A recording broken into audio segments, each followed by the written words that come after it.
Hai, good evening. Selamat petang. Okey, minggu ini kita akan tumpukan dulu pada bahagian uh, karangan, ujian bertutur dan juga kehendak-kehendak soalan ataupun fokus-fokus bagi uh, rumusan, ringkasan, okey, dan soalan-soalan termasuk yang berkaitan dengan ujian bertutur kamu.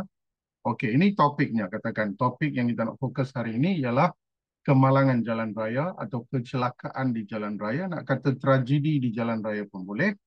Ini memang ada dalam buku teks kamu, buku teks tingkatan 5, ada tema tentang keselamatan. Kamu tak boleh anggap ini satu topik lama. Okey, daripada tingkatan 1 sampai tingkatan 5, memang ada isu keselamatan dalam buku teks. Saban hari kemalangan berlaku di negara kita melibatkan pelbagai masalah termasuk kehilangan nyawa, rosakan harta benda dan sebagainya. Jadi kita hari ini nak lihat bagaimana kita nak berfikir untuk topik-topik seperti ini, bagaimana harus kita berfikir untuk membuat persiapan. Okay. So speed thrills but kills. Inilah masalahnya, speed memang kills. Jadi esok lusa kalau kamu sudah mula memandu kenderaan atau menunggang motosikal, jadi jangan terlalu laju. Laju is the main reason for that.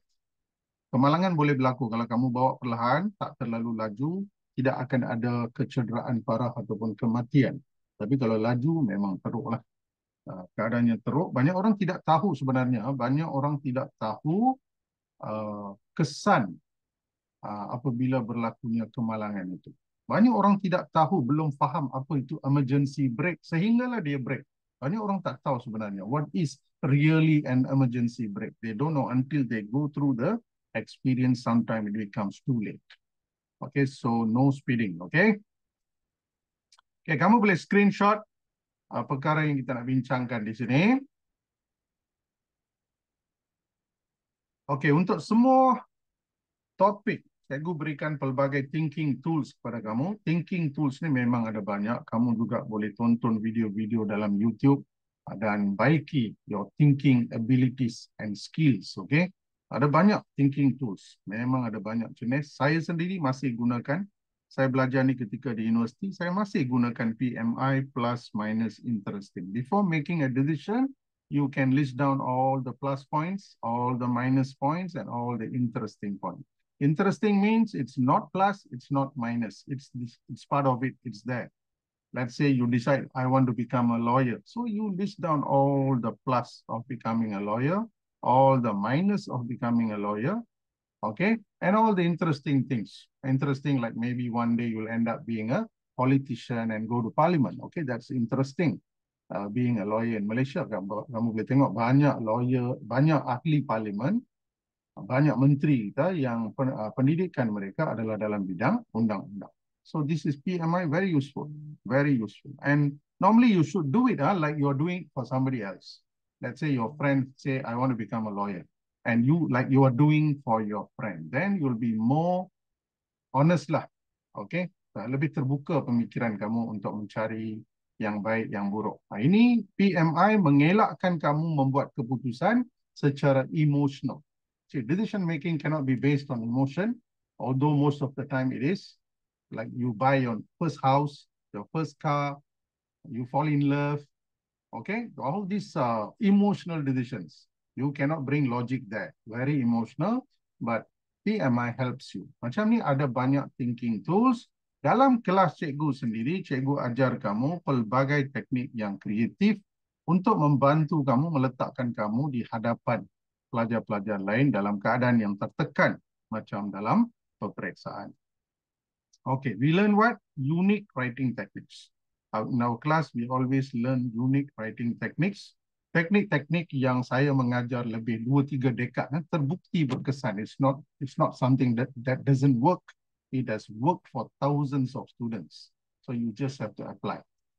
Okay, satu teknik yang penting dalam memahami sesuatu isu atau tema yang ada dalam buku teks ialah teknik SKLK. SKLK akan memberi ruang yang luas untuk kamu mengupas sedalam-dalamnya, seluas-luasnya sesuatu topik itu. Okey, hari ini kita tengok topik kemalangan jalan raya. Okey, untuk kemalangan jalan raya, kita tak dapat lari daripada membincangkan sebab-sebab kemalangan, kesan-kesan kemalangan jalan raya, langkah-langkah untuk mengurangkan kadar kemalangan, dan kepentingan. Apa kepentingan? Kepentingan apa? Ini satu skop yang kamu tak belajar di sekolah. Okey? Setakat ni mungkin tak belajar lagi.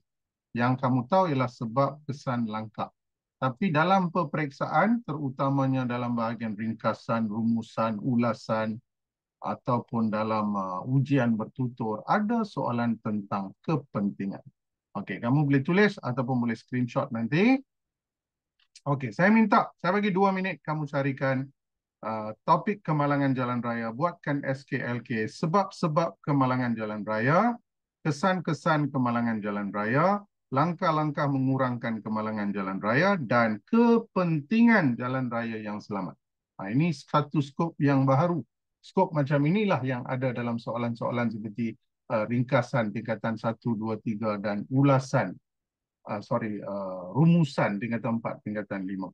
Okey? So, topik kemalangan jalan raya di bawah tema keselamatan ada sebenarnya daripada darjah 5, buku teks darjah 5 pun sudah ada tentang keselamatan sampai tingkatan 5. Hanya soalan akan bertambah lebih kompleks. Okey, teruskan. 2 minutes for you. Just find 2 sebab, 2 kesan, 2 langkah, 2 kepentingan. Tulis cepat-cepat.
Okey, siapa ada sebab-sebab kemalangan jalan raya?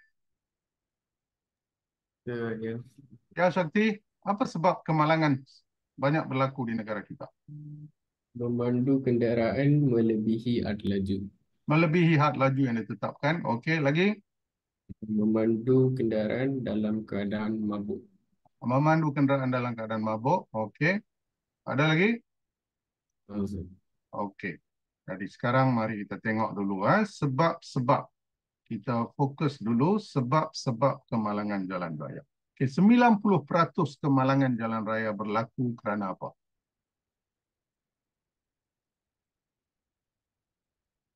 Apa sebabnya? 90% kemalangan jalan raya. Gunakan telefon. No, you gunakan telefon, Menggunakan kemalangan telefon tak akan selama berlaku. memandu. Menggunakan telefon pintar dalam ketika memandu ni just an example.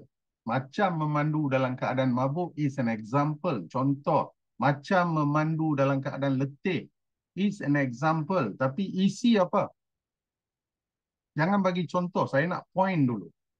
Apa point untuk gambar ini?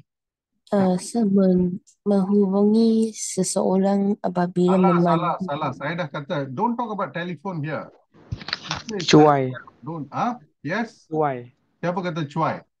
Sarvesh. Charvesh, very good Charvesh. So the point is cuai. Nombor 1, kecuaian pengguna jalan raya. Cuai kenapa? Lalai kenapa? Menjawab panggilan telefon ataupun cuba menghantar mesej ketika memandu. Jadi ini adalah kecuaian. Ada juga kecuaian lain macam memandu dalam keadaan letih, mengantuk. Mengantuk masih nak memandu, maknanya you amat cuai. Okey, amat cuai termasuk dalam keadaan mabuk. Jadi kecuaian pengguna jalan raya is the main reason. Dan cuai ni memang luas, kamu boleh huraikan panjang lebar lah cuai. Okey. Ada yang tak pakai tali pinggang keledar, cuai juga. Tak pakai tali pinggang keledar, tapi tidak memakai tali pinggang keledar bukanlah satu isi, sebaliknya hanyalah contoh. Jadi ingat contoh kena tulis macam contoh. Isi kena cari dulu. Okey, kita tengok. Nombor 1, kecuaian pengguna jalan raya. Okey, nombor 2, apa sebab kemalangan jalan raya?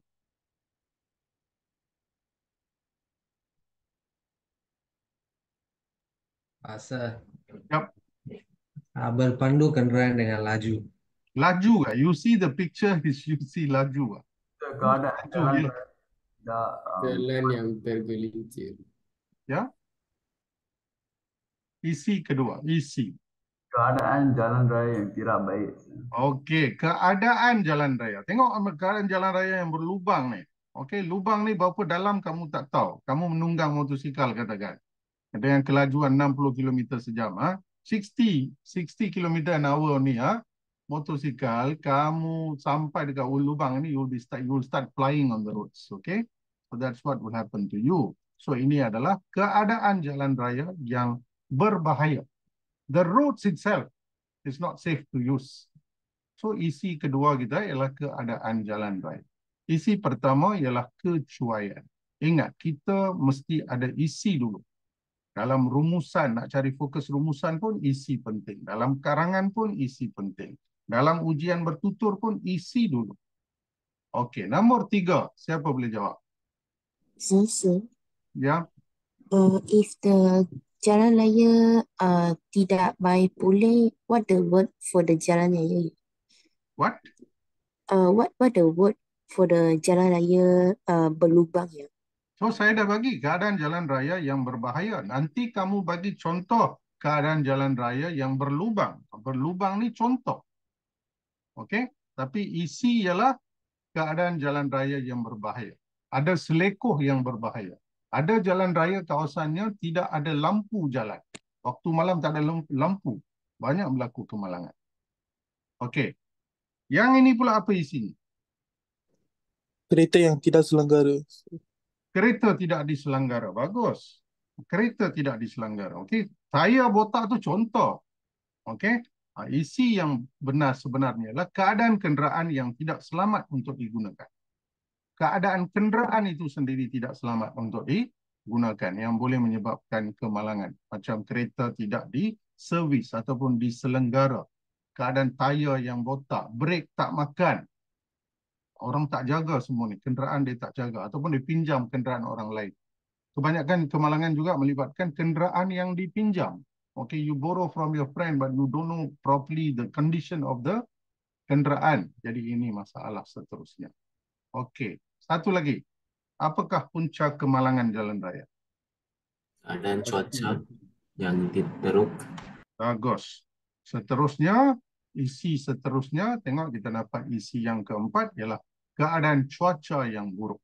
Macam hujan lebat, banjir kilat, kabus yang sangat tebal, jerebu yang tebal. Semua tu contoh tau. Contoh macam pokok tumbang ni contoh. Ini bukannya isi. Saya tak boleh tulis karangan kemalangan disebabkan kerana pokok tumbang. Pokok tumbang di merata-rata tempat. Okey, tapi keadaan cuaca yang buruk. Jadi macam ni tengok, setiap isi ada fokus tersendiri. I don't even repeat the same thing again. Yang nombor 1, manusia, pengguna jalan raya itu. Pemandu lori, pemandu bas, pemandu kereta, pengguna jalan raya cuai. Orang yang pegang steering, dia cuai. Sebab tu berlaku kemalangan. That's number 1. Number 2, keadaan jalan raya. Nombor 3, keadaan kenderaan yang digunakan. Dan nombor 4, beyond our control ialah keadaan cuaca. Actually, we can control lah. Kalau hujan lebat ataupun cuaca tidak baik, lebih baik jangan memandu lah. Kita boleh control. Still we can control. Tapi dalam keadaan tertentu masa kamu sudah memandu, kalau tiba-tiba hujan turun, memang kita kena bertambah berwaspada di jalan raya. Jadi topik seperti kemalangan jalan raya boleh dilihat dari sudut sebab, kesan, langkah, kepentingan. Okay, 4 sudut kamu boleh tengok skop ini, dan keempat-empat skop ini penting untuk karangan kamu, untuk ujian bertutur, untuk ringkasan Form 1, Form 2, Form 3. Okey, topik ini masih boleh keluar untuk peringkat tingkatan 1 juga. Tingkatan 5 pun dalam buku teks kamu pun ada. Tengok buku teks tingkatan 5 ada topik keselamatan di jalan raya. So, teknik SKLK helps you to think. This is a thinking tool, okay? This helps you to think, and we learn lots of technique in our class. So, kamu kena tumpukan dan belajar betul-betul apa yang diajar. Okay? Jangan anggap kelas kita ni kelas sama saja dengan kelas-kelas lain, nanti you won't get the actual thing. Okay? You will not get the actual knowledge.